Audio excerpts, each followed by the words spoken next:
സംസ്ഥാനത്ത് ഇന്ന് 4 കുട്ടികൾക്ക് തെരുവുനായയുടെ കടിയേറ്റു. 4 വയസ്സുകാരൻ ഉൾപ്പെടെയുള്ളവർക്കാണ് പരിക്കേറ്റത്. എറണാകുളം മൂവാറ്റുപുഴയിൽ 13 പേരെ കടിച്ച തെരുവുനായ്ക്ക് പേവിഷബാധയുണ്ട് എന്ന് സ്ഥിരീകരിച്ചു.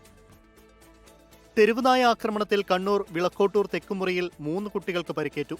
ദേവാൽമിക, ധനശ്യാം, മുഹമ്മദ് റബി എന്നിവർക്കാണ് കടിയേറ്റത്. കളിക്കുന്നതിനിടെയായിരുന്നു ആക്രമണം. തൃശൂർ ദേശമംഗലത്ത് വീടിന്റെ മുറ്റത്ത് കളിച്ചുകൊണ്ടിരിക്കുകയായിരുന്ന 4 വയസ്സുകാരനെയാണ് നായ കടിച്ചത്. കൈയിലും കവിളിലും മുറിവേറ്റു. കുട്ടിയെ തൃശൂർ മെഡിക്കൽ കോളേജ് ആശുപത്രിയിൽ പ്രവേശിപ്പിച്ചു. മൂവാറ്റുപുഴ വെള്ളൂർക്കുന്നം ക്ഷേത്രത്തിന് സമീപത്തെ റോഡിൽ വെച്ച് ശനിയാഴ്ചയാണ് 8 വയസ്സുകാരൻ ഉൾപ്പെടെയുള്ളവർക്ക് കടിയേറ്റത്. കടിച്ച നായ ചത്തിരുന്നു. നായയ്ക്ക് പേവിഷബാധ സ്ഥിരീകരിച്ചതോടെ കടിയേറ്റവർക്ക് ആദ്യ ഡോസ് വാക്സിൻ നൽകി. നഗരസഭ സ്ഥിതിഗതികൾ വിലയിരുത്തി. വിവിധ ബ്യൂറോകൾക്കൊപ്പം 24 കണ്ണൂർ.